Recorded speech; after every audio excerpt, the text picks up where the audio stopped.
Meus irmãos, a paz do Senhor. Aproveitando que você está de pé, abra comigo a sua Bíblia no livro do Êxodo, capítulo de número 1. Livro do Êxodo, capítulo de número 1. Desde já, eu já quero externar a Deus a minha gratidão, porque se não fosse a graça dele, nem eu e nem você estaríamos aqui. Glória a Deus. Agradeço também a Deus pela vida do pastor Roberto, né? É isso mesmo. Eu fiquei com medo de errar. Muito obrigada pelo convite. Deus abençoe vocês, esse ministério. Muito obrigado mesmo. Que nem eu falei para eles, esse foi meu primeiro domingo que eu saí da minha igreja para pregar fora. Meu pastor nunca tinha liberado, mas o Senhor sabe de tudo e Ele sempre prepara tudo. Que Deus abençoe você que veio aqui ouvir a voz do Senhor. Êxodo, capítulo de número 1, verso de número 8. Quem encontrou, diga amém. Eu vou estar lendo assim. O texto diz, verso de número 8.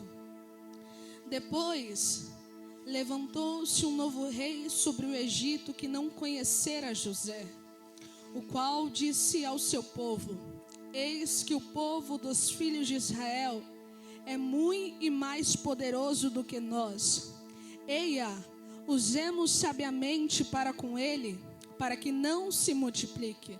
E aconteça que, vindo a guerra, ele também se ajunte com os nossos inimigos e peleje contra nós e suba da terra. Verso de número 12. Mas quanto mais os afligiam, tanto mais se multiplicava e tanto mais cresciam, de maneira que se enfadavam por causa dos filhos de Israel. Agora você vai até o capítulo de número 2, verso de número 1, que diz assim: e foi-se um varão da casa de Levi e casou com uma filha de Levi. E a mulher concebeu e teve um filho, e vendo que ele era formoso, escondeu por 3 meses. Verso de número 3, para finalizarmos. Não podendo, porém, mais escondê-lo, tomou uma arca de juncos e betumou com betume e pés, e pondo nela o menino, a pôs nos juncos à borda do rio, e você senta glorificando o nome do Senhor Jesus. Meus irmãos, estamos de frente a uma palavra a qual o Senhor colocou no meu coração quando eu entrei nessa casa.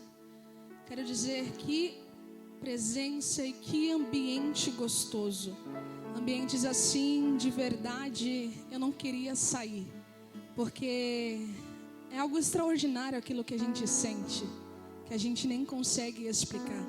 Quando eu cheguei aqui, eu estava com uma mensagem em meu coração e o pastor veio falar a palavra inicial e o Senhor disse para mim pregar essa mensagem. A mensagem a qual nós lemos conta uma história sobre um menino que depois se tornou homem, que depois se tornou um dos maiores nomes da Bíblia Sagrada. Esse nome foi Moisés. E eu creio que os irmãos já devem ter escutado falar, já devem ter escutado pregar sobre essa mensagem. E antes de eu entrar dentro do texto, a gente precisa sempre entender um contexto da história a qual nós lemos. Porque uma vez que a gente entende um contexto, a gente consegue se incluir mais dentro do texto e entender aquilo que o céu tem preparado para nós. Eu quero que você entenda o que já foi falado aqui e o que você já conhece se você ler a Bíblia. No livro de Gênesis, capítulo de número 1, diz que começa uma história, e a história é a história da humanidade. Você vai ver que o Senhor, Ele cria os céus e a terra. Ele faz tudo separadamente. Além dele fazer tudo separadamente, ele cria um homem, e esse homem é por nome de Adão. Esse homem, ele agora precisa de uma mulher, de uma esposa. O Senhor acha graça nele, dá a ele uma esposa para que o homem não vive sozinho. Só que você conhece a história. Eles acabam pecando e o Senhor então permite eles agora viver a consequência do seu pecado. Porque entenda, todo nosso ato, ele sendo bom ou sendo ruim, ele sempre terá uma consequência, sendo ela boa ou sendo ela também ruim. Esse homem então e essa mulher tem uma consequência do seu pecado. Ela agora vai ter dores de parto e ele agora vai ter que trabalhar e viver do suor do seu trabalho. Você conhece a história, eles têm alguns filhos. Os 2 primeiros filhos são Caim e Abel, e depois ele tem mais alguns. Dentro dessa história, você vai ver que gerações e gerações vão nascendo e outras gerações vão ficando para trás e vão morrendo. Você vai ver, como já foi falado sobre Noé. Noé, ele achou graça perante o Senhor. A família de Noé achou graça perante o Senhor. A história diz que Noé, ele preparou uma arca conforme as instruções do Senhor.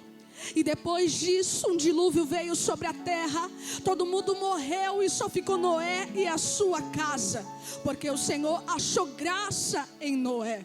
Só que a história diz que agora uma nova geração é se instaurada sobre a terra. E agora a família de Noé está sobre a terra. Só que o tempo vai passando e agora um homem nasce. E esse homem, ele começa a se chamar por Abrão. Depois o nome dele vira Abraão. A história diz que esse homem recebe uma ordem. A ordem é: Abraão, sai da sua terra, da sua parentela e vai para uma terra que eu hei de mostrar. Agora entenda que coisa de louco. Um homem a qual tem tudo, já está tudo planejado, já tem tudo mobiliado em sua casa. Ele ouve uma voz e a voz é: deixa tudo e só vai para onde eu te guiar. Esse homem, por fé, ele obedece à voz do Senhor, porque ele era temente e obediente. O texto então diz que no meio da trajetória de Abraão, ele tem um filho. Depois desse filho, ele tem outro filho que é por nome de Isaque, o filho da promessa. Tendo esse filho, depois de muitos anos esperando, e aqui que me chama a atenção. Por quê, pastor? Porque depois de anos esperando por uma promessa, o Senhor vai gritar mais uma vez no ouvido de Abraão e vai dizer: Abraão, sabe o teu filho? O teu único filho a quem eu te dei, dê a mim novamente. Abraão, eu imagino conjecturando, ouvindo aquela voz falando: Senhor, o Senhor me pediu, então eu hei de entregar. Só que entenda, o Senhor preparou Abraão para ele alcançar a promessa, uma das promessas que era Isaque. Mas antes dessa promessa chegar, ele precisou de um preparamento. E o texto diz que Abraão, ele foi entregar o seu único filho, que era o filho da promessa, para o Senhor novamente. Eu imagino Abraão, ele poderia questionar o Senhor. E o questionamento que poderia vir na mente de Abraão era: o Senhor me deu, agora o Senhor está tomando. O Senhor me deu, agora o Senhor está tirando de mim. Só que Abraão, ele não questiona, ele simplesmente obedece a voz daquele que o chamou. O texto então diz que ele vai até o lugar aonde o Senhor mostrou para ele. Ele pega o seu filho, coloca ele sobre o altar. Colocando ele sobre o altar, ele pega o cutelo em sua mão. Agora a mãe se coloca, ou pai, no lugar de Abraão. O filho da promessa, depois de pelejar muitos anos, tem que entregar ao Senhor. Ele entregou porque Abraão entendia que o coração dele não poderia estar no filho, mas teria que estar no Senhor em todo o tempo. Abraão então vai sacrificar, e quando ele vai sacrificar, uma voz do céu, através de um anjo, grita: Abraão, não faças isso. E Abraão não fez. Mas aqui que está o ponto nessa introdução, e a gente já entra na mensagem. Abraão, ele ia sacrificar o seu único filho. Só que ele não sacrificou. E por ele ir sacrificar e obedecer a voz do Senhor, o texto diz assim: que o anjo disse para ele: Abraão, eu farei de ti grande e multiplicarei a tua descendência. Entende? A proporção de sacrifício que Deus exige de nós é proporcional à recompensa que Ele tem para entregar para nós. Entenda, o nível de sacrifício que Deus exige de mim, o nível de sacrifício que Deus exige de você é proporcional à recompensa que Ele tem para entregar para nós. Deus, Ele nunca vai exigir uma recompensa, melhor, Ele nunca vai exigir um sacrifício tão grande para uma recompensa tão pequena, não. A proporção de sacrifício que você entregará a Deus vai ser proporcional ao nível da recompensa que Ele tem para te entregar. Abraão, ele não questionou, e ele fez conforme o que o Senhor havia lhe ordenado. Eu quero, nessa introdução, já te dar uma pequena lição, não só para vocês, mas para mim também. Não adianta a gente querer exigir de Deus aquilo que a gente não entrega para Deus. Eu vou repetir: não adianta a gente querer exigir de Deus aquilo que a gente não entrega para Deus. Eu vou te explicar. O céu, ele funciona dessa forma: na medida que ele recebe, ele entrega. Se você não entregar, ele não te devolve. Se você não se dispor a entregar a ele, ele também não se dispõe a entregar a você. É Deus nos dando uma lição nessa noite. Sabe por quê? Eu não te entrego ainda aquilo que você me pediu, porque você também não está me entregando aquilo que eu estou te pedindo. Entenda, o culto nunca foi sobre receber, o culto sempre foi sobre entregar. Se a gente chega no culto e acha que Deus vai nos entregar alguma coisa, não. Ele só irá te entregar na proporção que você também entrega a Ele. É por isso que muita gente sai do culto e fala: nossa, o culto foi frio, a palavra não foi boa. Não, irmão, é que você esqueceu de entregar e ainda esperava que Deus te entregava logo. Mas o céu me trouxe aqui para dizer: quer receber o que ninguém nunca recebeu? Comece a entregar o que ninguém nunca entregou.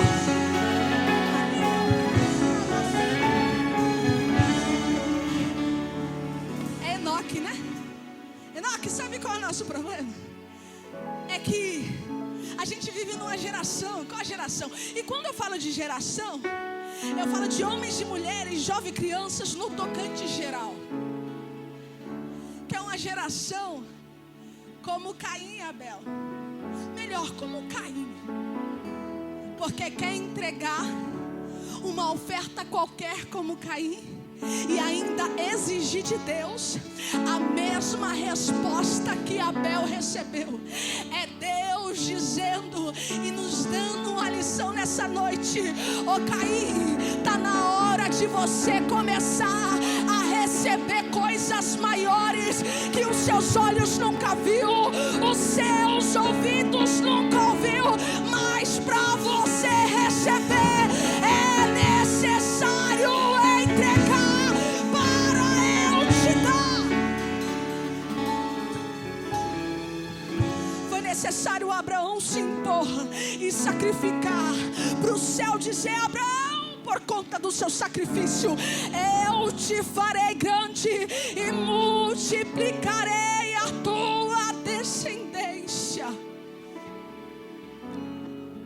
Eu quero que você saia desse culto na primeira e única certeza: para eu receber do céu, eu preciso entregar também para o céu.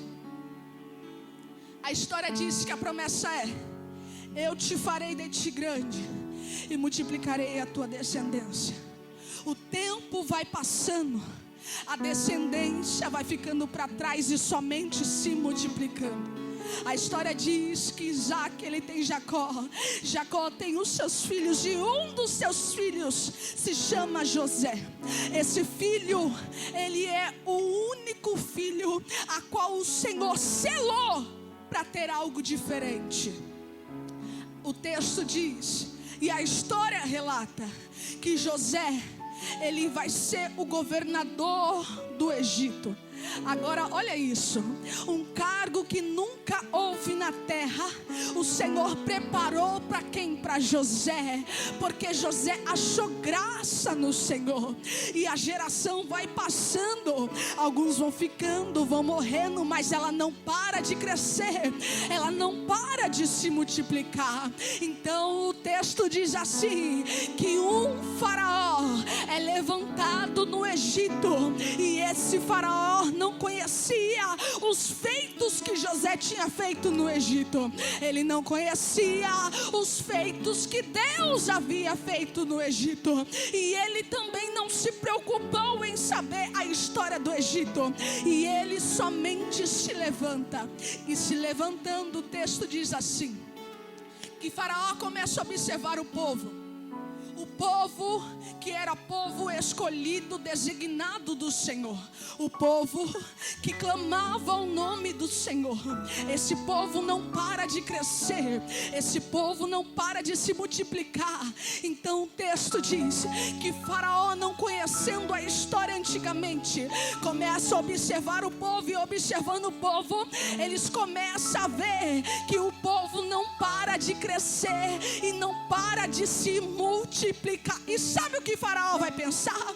Eu imagino ele juntamente com algumas pessoas ao redor dele, falando um para os outros, se esse povo continuar crescendo, e se vier os nossos inimigos contra nós, eles podem se juntar com os nossos inimigos e vier contra nós, e pode querer acabar com a gente. Então, para isso não acontecer, vamos parar com o crescimento do povo. Eles não podem mais continuar crescendo. Vamos parar com o crescimento desse povo. E ele começa a dar mais trabalho para o povo.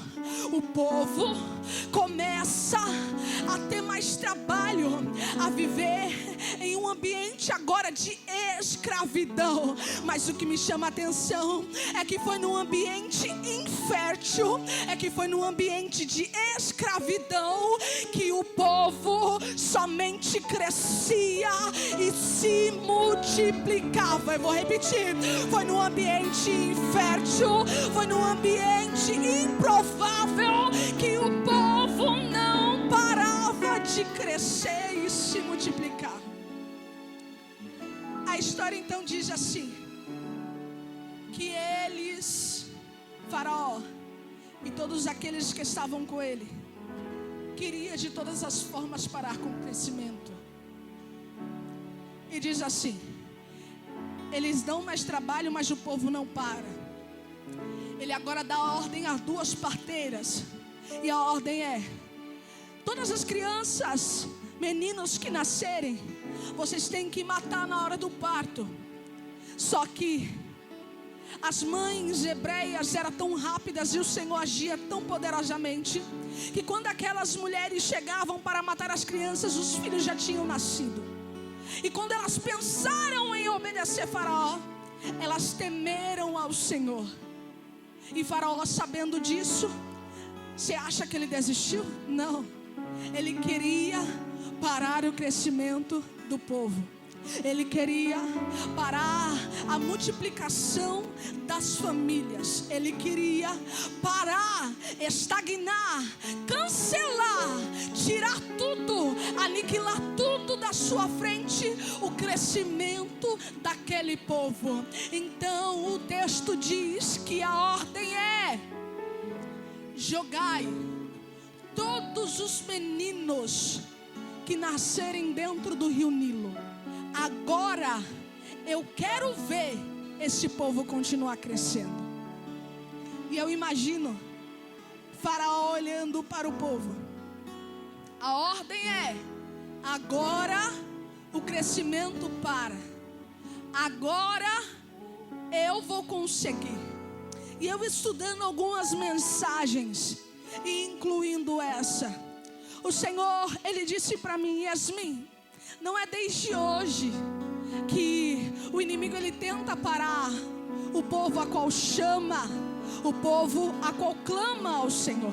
Não é desde hoje que o inimigo tenta parar as nossas almas. E eu lendo a Bíblia, estudando essa mensagem, pastor, eu falei: Senhor, me mostra em tua palavra, me mostra em tua mensagem pessoas que o diabo tentou paralisar, pessoas que o diabo tentou parar. Por quê? Porque ele sabia o propósito. E quando eu falei sobre pessoas assim, o Senhor me levou até algumas pessoas. A primeira pessoa eu já citei aqui, foi José. Você sabia que antes de José ser levantado como governador, o diabo tentou parar os sonhos de José? Você sabia que antes de José ser levantado como governador no Egito, o diabo tentou parar José jogando ele dentro da cisterna? Você sabia que antes de José se tornar governador, o diabo tentou parar José armando cilada dentro da casa de Potifar? Você sabia disso? Era o diabo tentando parar o propósito de Deus na vida de José. Mas o que eu acho lindo é que o diabo perdeu, porque José foi o primeiro e o único governador do Egito, e não houve ninguém como José na terra. Mas não para aí, a Bíblia Sagrada diz que houve 3 profetas que o inimigo também tentou parar. Quais são esses profetas? Daniel, Ezequiel e Jeremias. Sabe como o inimigo tentou parar? Tentou parar colocando eles no cativeiro, mesmo sendo permissão de Deus no cativeiro. Mas eu imagino o inimigo olhando para eles dentro do cativeiro e dizendo: tá vendo? Vocês estão aí, então agora perdeu para você. Mas eu tenho uma notícia para o diabo: é que esses homens foram os maiores profetas que a Bíblia nos descreveu. Se parasse aí estava bom, mas eu quero te dar uma notícia. Você sabia que até o nosso Cristo, Jesus, ele tentou parar? Se você não sabia, quando eu estava lendo e o Espírito Santo falando comigo, eu fiquei surpresa. O Senhor falou para mim: Yasmin, até Jesus o diabo tentou parar, porque ele sabia o que o céu estava preparando para Jesus e para mim e para você. Lucas, capítulo de número 22, versos de número 44, diz que Jesus, ele estava fazendo uma oração, e dentro dessa oração ele começa a suar sangue por conta dos pesos do meu e do seu pecado. Então a Bíblia diz que o sangue começa a sair de dentro do seu corpo por conta da pressão psicológica que Jesus estava enfrentando. E eu, juntamente com meu amigo Espírito Santo e também meu amigo Google, porque ele me ajuda, eu fui pesquisar que fenômeno é esse, suar sangue. E ele me disse assim: Yasmin, cientificamente o fenômeno suor de sangue é conhecido como hematidrose, que significa estresse extremo físico e emocional. O diabo tentou parar Jesus Cristo colocando extremo estresse físico e emocional sobre ele. Mas não para aí, ele também tentou parar Jesus Cristo colocando uma coroa de espinho em sua cabeça. Mas se parasse aí estava bom, mas não. Ele também tentou parar Jesus Cristo colocando uma cruz e mandando ele levar até o Gólgota. Mas o que eu acho lindo é que Lucas, capítulo de número 24, versos de número 5 e 6 diz assim, que Jesus, ele dá um grito e ele diz: porque buscais o vivente entre os mortos, não está aqui, mas ressuscitou. Então eu quero te dizer que o diabo tentou parar até o nosso Cristo, mas ele não conseguiu. É por isso que eu e você estamos aqui, porque o plano do diabo foi pro chão.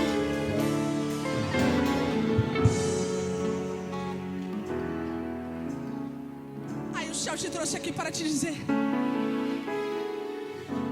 eu estou vendo o que você está enfrentando, e é permissão minha, porque nada acontece se não for permissão do Senhor.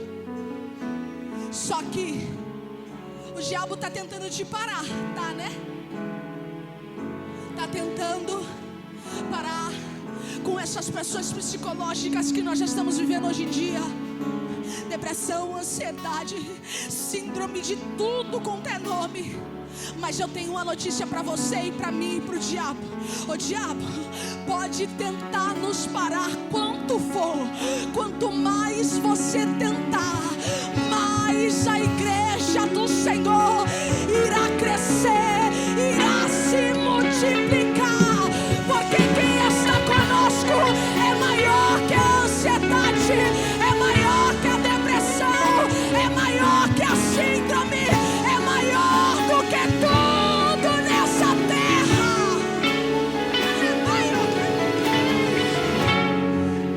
Sabe qual é o nosso problema?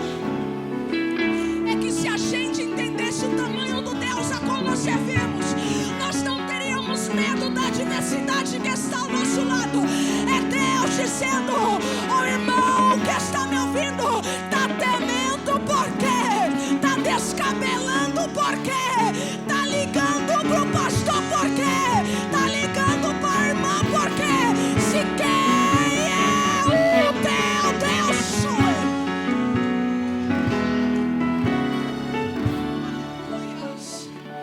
Glória seja dado ao nome do Senhor. O texto diz que Faraó queria parar o crescimento do povo. Ah, como eu amo a Bíblia. Mas quanto mais afligia, mais o povo crescia e se multiplicava. Só que, e se eu te falar que foi necessário Faraó afligir o povo? Vocês acreditam? Faraó queria parar o crescimento. Mas se eu te falar que foi necessário Faraó querer parar o crescimento, vocês acreditam? Porque quando o céu me revelou isso, eu falei: Senhor, obrigado. Mas eu vou te explicar o porquê que foi necessário Faraó ter que tentar, porque ele não conseguiu impedir o crescimento do povo. Sabe por quê? Faraó teve que afligir e tentar parar o crescimento do povo, porque se Israel não tivesse sofrido no Egito pela mão de Faraó, eles não teriam desejado sair do Egito. Eu vou repetir essa parte. Se o povo, a qual foi povo escolhido do Senhor, não tivesse sido afligido por Faraó, eles não teriam desejado sair do Egito.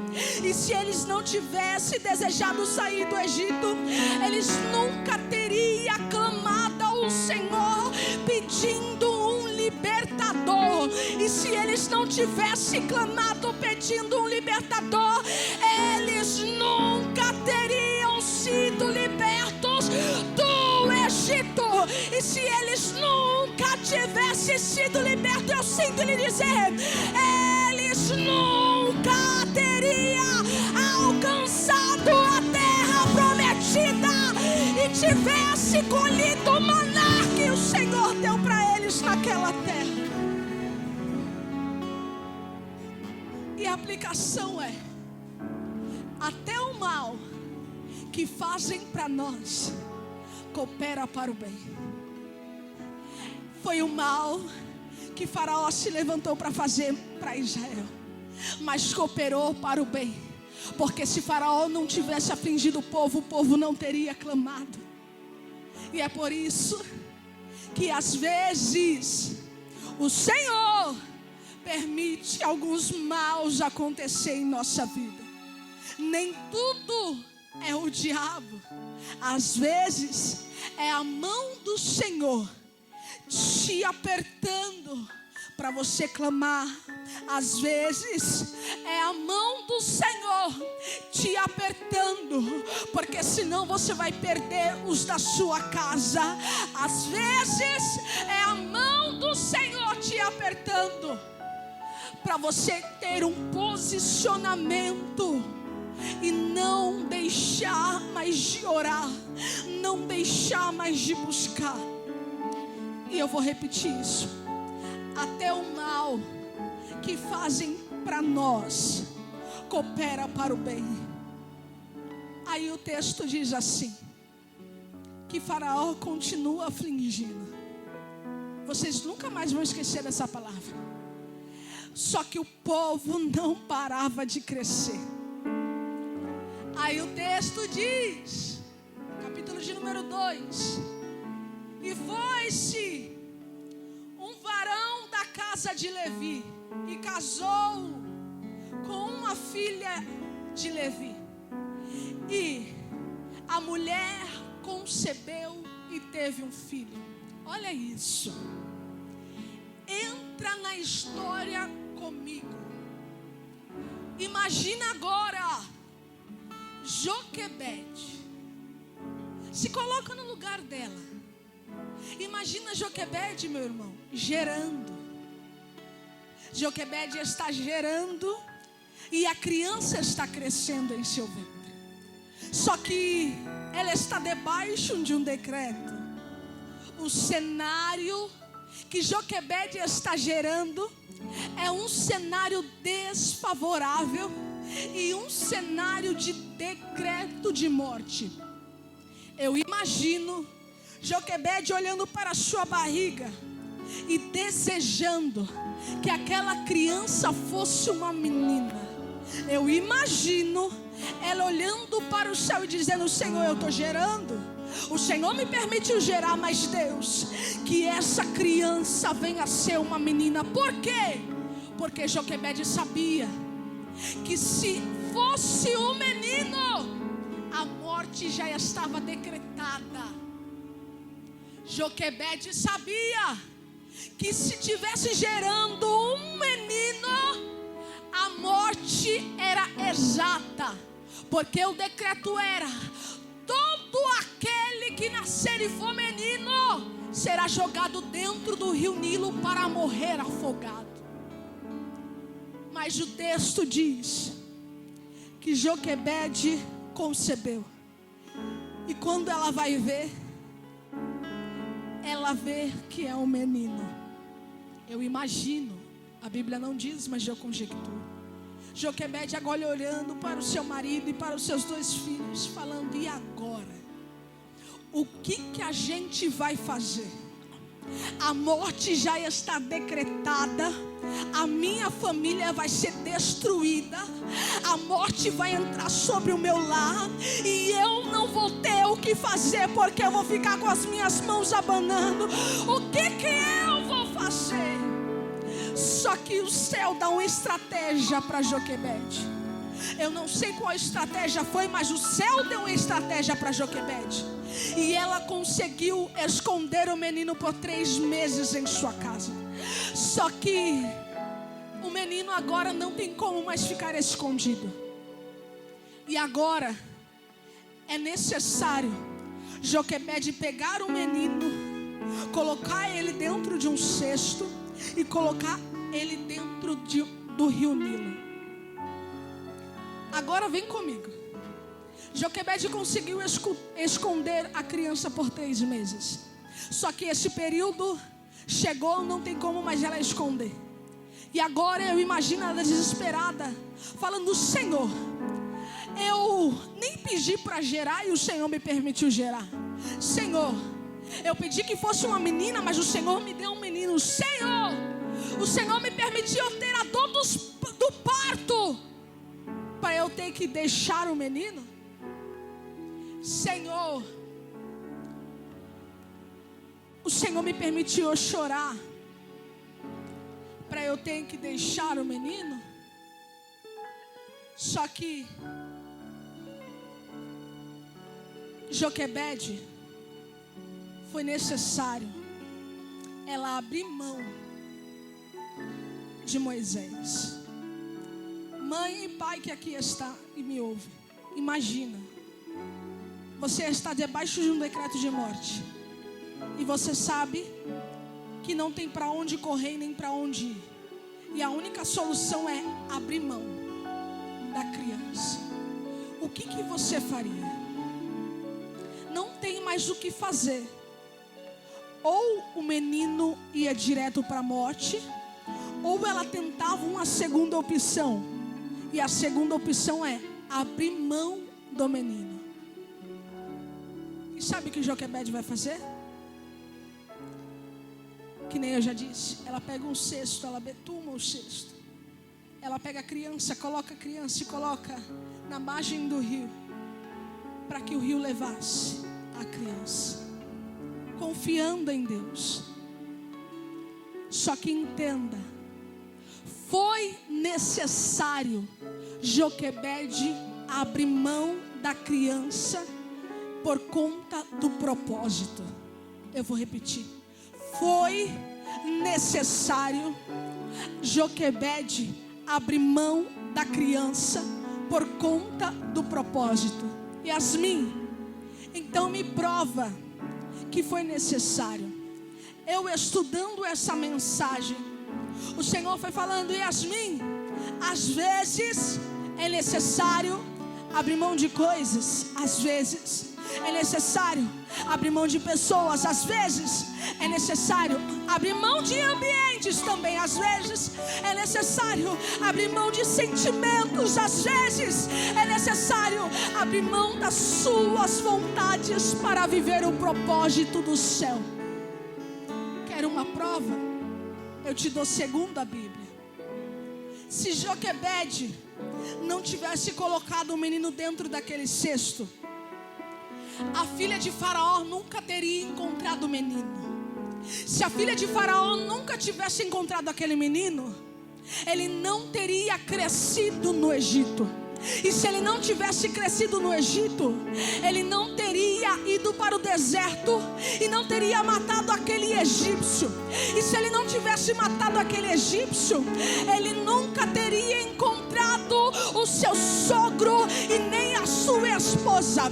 E se ele não tivesse encontrado o seu sogro, ele nunca estaria no Monte Horebe apacentando as ovelhas do seu sogro e tendo a sua maior experiências com o céu. Qual foi? Ouvir a voz do Senhor através de uma sarça ardente. Entenda, se ele não tivesse escutado a voz do Senhor, pastor, ele nunca teria tido coragem para libertar o povo a qual o Senhor escolheu. E se ele não tivesse libertado o povo nunca teria entrado na terra de Canaã. E deixa eu te falar, se Joquebede não tivesse colocado o menino no cesto, ele nunca teria nem vivido, nem escrito Gênesis, nem escrito Êxodo. É Deus dizendo para vivenciar o propósito é necessário abrir mão, é necessário abrir mão.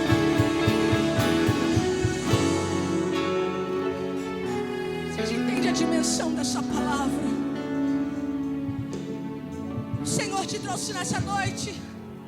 Ô Joquebede, tá doendo, vai machucar, vai te fazer sofrer, mas tem que abrir mão.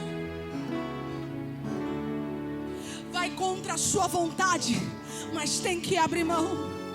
Porque se você não abrir mão, você não consegue vivenciar o propósito. É Deus dizendo: está na hora de posicionamento. Se Joquebede não tivesse se colocado de pé, tomado um posicionamento, ela nunca teria tido coragem para colocar o menino no cesto. Mas foi o céu dizendo para Joquebede: ô Joquebede, coloca o menino, porque eu tenho promessa para o menino. E eu quero te dizer, promessa do Senhor Ele cumpre, independente se for na nossa vida ou na nossa geração que vai vir, mas Ele não deixa de cumprir. Porque como já foi dito, Deus não é filho do homem para mentir, e muito menos homem para se arrepender.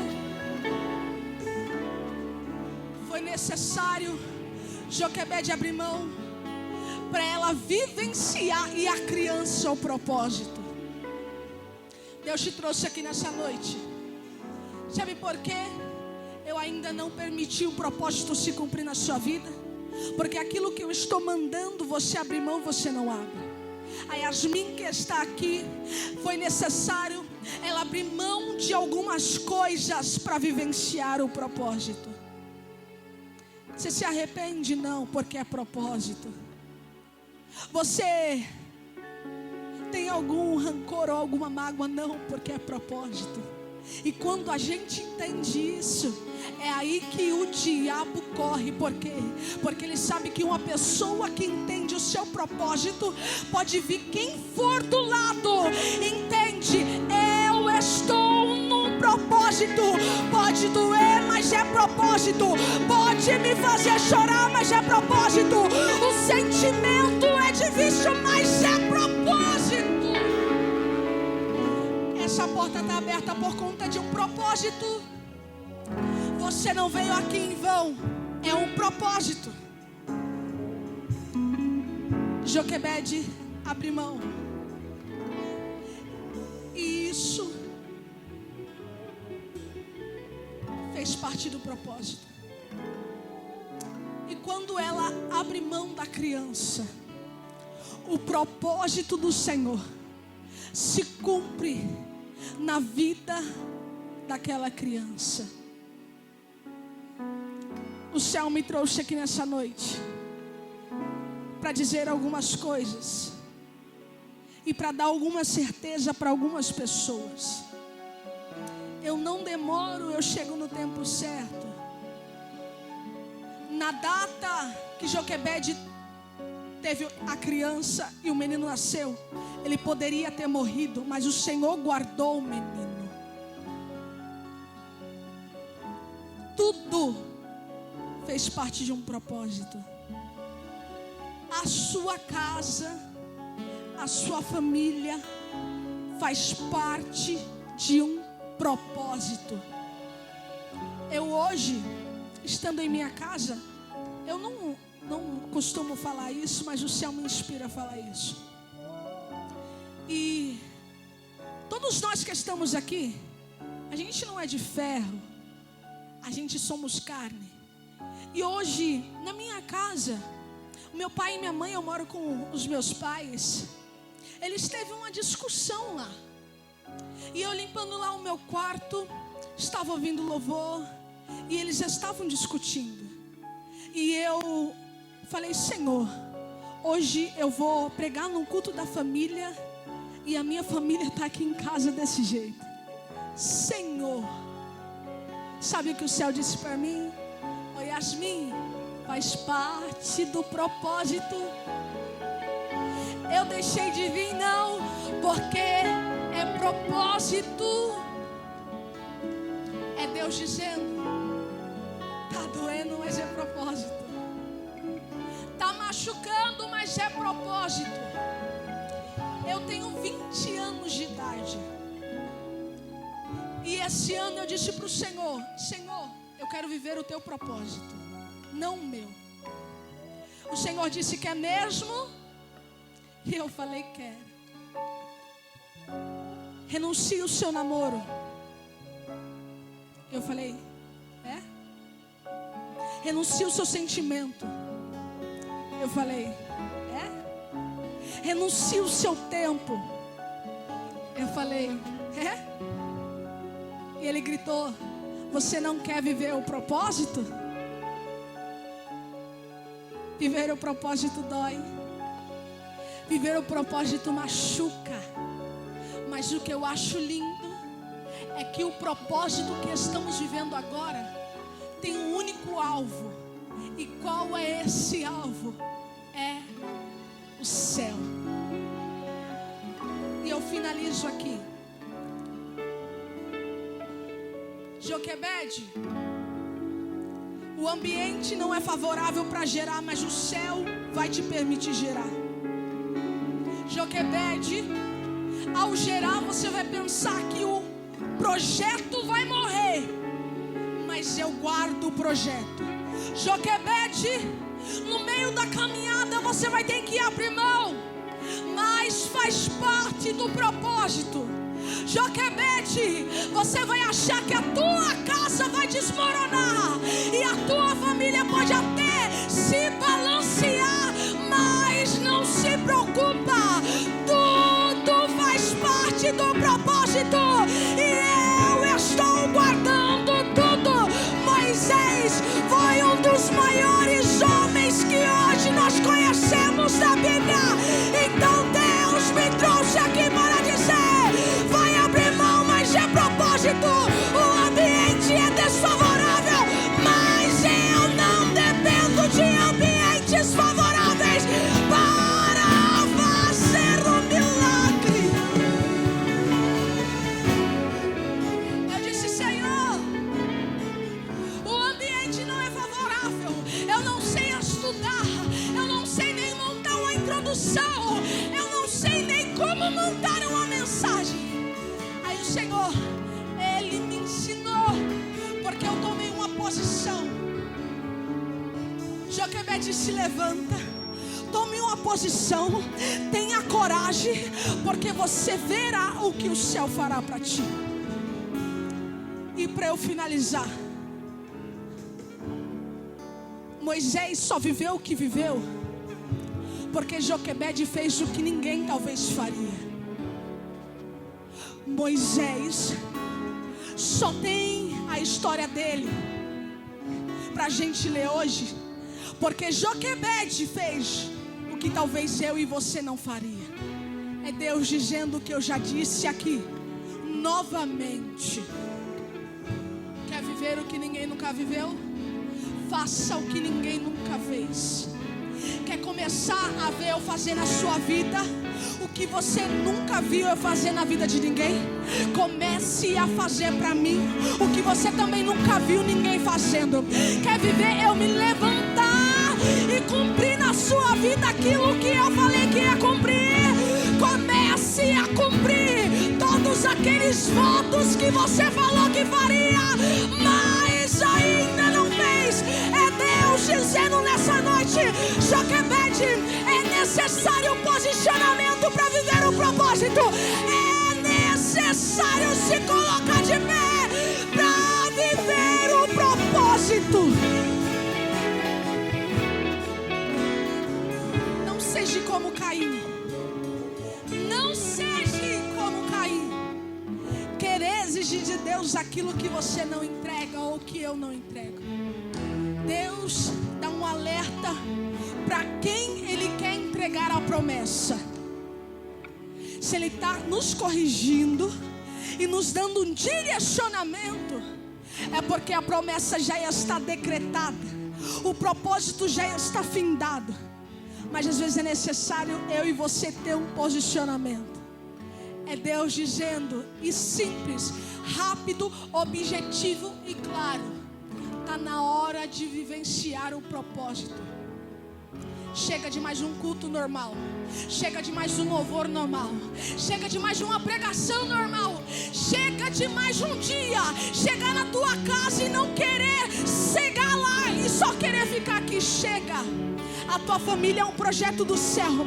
A tua casa é um projeto do céu. Yasmin, está tudo desmoronando, tudo desfigurado. É Deus dizendo: está na hora de um posicionamento para eu começar a agir. Mas Yasmin, o meu marido, o meu filho não é da igreja. Está na hora de um posicionamento diferente para eu começar a fazer coisas diferentes. Ei! O céu está chamando a gente para ambientes diferentes. para níveis diferentes. O céu te dá um alerta nessa noite. E o alerta é: enquanto você não entender que tudo faz parte do propósito e é necessário se colocar de pé para eu cumprir esse propósito, ele não irá se cumprir. Eu já falei 2 vezes que ia finalizar, mas agora eu finalizo mesmo. Sabe por quê? Ezequiel, ele mergulhou nas águas profundas. Sabe por quê? Porque ele teve um posicionamento. E o posicionamento é: eu estou aqui de frente ao rio, e a ordem é andar. Se ele tivesse ficado parado, ele não teria mergulhado. Se ele tivesse ficado com medo, ele não teria se aprofundado.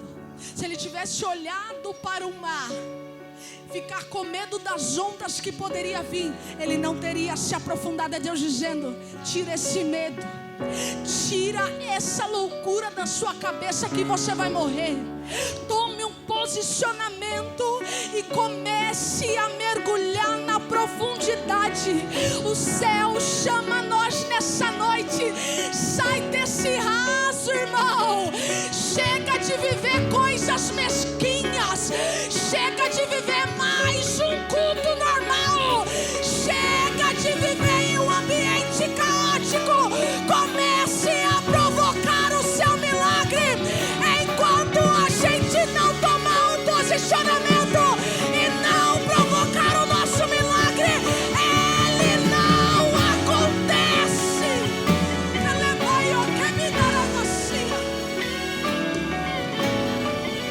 Provoque o seu milagre. Ô Joquebede, provoque o seu milagre. Se alguém sair daqui entendendo essa palavra, eu não tenho dúvida que não vai demorar muito para o culto de ação de graça chegar. Se alguém sair daqui entendendo a voz do Senhor, não vai demorar muito para o Senhor te dar aquilo que você tanto pede. Mas antes dele entregar, é necessário posicionamento, abrir mão e entender que o ambiente que você vive não é o ambiente que o Senhor quer para você. É entender que não é porque os nossos olhos enxergam algo que é isso que o céu tem pra gente. É simplesmente isso. Eu sou bem rápida e bem objetiva. Foi necessário abrir mão para viver o propósito. Foi necessário ela entender: o ambiente não é favorável, mas eu gerei. Mas foi nesse ambiente que o céu guardou aquilo que eu gerei. Foram essas lições que o céu colocou no meu coração. E se alguém aqui, pelo menos um, sair com aquilo que o céu entregou, porque eu sei que o céu entregou para alguém aqui e começou por mim, é necessário viver o propósito. E a última, para vivenciar o propósito também, é necessário simplesmente se revoltar. Como assim, Yasmin? Deus não trabalha na ira, isso é verdade, mas eu não estou falando para você se irar. Se revolte. Se revolte com todo mês o seu cartão de crédito explodindo aí, você não tendo dinheiro nem para sair. Se revolte com essa situação que todo mês se repete. Se revolte com essa brigaiada que não muda, que todo dia é a mesma coisa. Se revolte. A sua família é um projeto. Tá um aqui, outro lá. Se revolte. Não aceita mais isso. provoque o seu milagre. Provoque o seu milagre. Eu estou tirando minha carta. Orem por mim, em nome de Jesus, porque eu reprovei na primeira prova, mas eu vou passar agora. Em nome de Jesus, eu creio. Eu falei, eu não vou pagar quebra nenhum. Eu já olhei, eu falei, ó, Satanás, está repreendido, hein? Eu vou passar na raça e gente, eu vou passar. Eu vou postar em nome de Jesus. Mas eu me revoltei. Eu estava estagnada. Por quê? Eu estava parada. E eu comecei no ano passado. E em março agora eu fui fazer. E acabei reprovando. E aí eu deixei lá. Eu falei, Senhor, quando que eu vou tirar essa carta? E aí passando um mês, eu falei, Senhor, eu preciso de um posicionamento, senão a carta não vai sair. Eu vou acabar perdendo tudo. E aí eu passando, trabalhando, e o dinheiro não sobrava. Eu falei, Senhor, eu preciso pagar essa carta. Aí eu levantei, falei, está repreendido. O diabo, gente, o diabo é astuto. Ele estava roubando até o meu dízimo. Eu estava me enrolando nos cartão. É que eu trabalho também, glória a Deus por isso. E pagando cartão, me enrolando em cartão. Falei, está repreendido. Aí eu cheguei no meu trabalho. Aí eu vi lá a folha de pagamento. E eu falei, veio algo diferente esse mês aí. Eu falei, Senhor, mas antes de eu pagar qualquer coisa, eu vou tirar o dízimo para o Senhor. Eu peguei, fiz as continhas, tirei o dízimo do Senhor. E eu me revoltei, eu falei, eu vou tirar a minha carta. Chegou no outro mês, eu falei, Senhor, mais uma vez eu estou tirando o dízimo. Chega. E eu não sei te explicar. Eu fiz alguma loucura lá no ano passado, saque aniversário. E aí caiu um dinheiro no meu aniversário mês passado. O dinheiro da carta. E eu falei, tá bom. Eu me movimentei, me revoltei. Falei, eu vou tirar essa carta. E eu falei, eu vou tirar essa carta, nem que se for mês que vem, que seria esse mês agora. E aí mês passado caiu o dinheiro. Eu falei, esse é o dinheiro da minha carta. Mas por quê? Porque eu me levantei, tive um posicionamento. Eu falei, chega!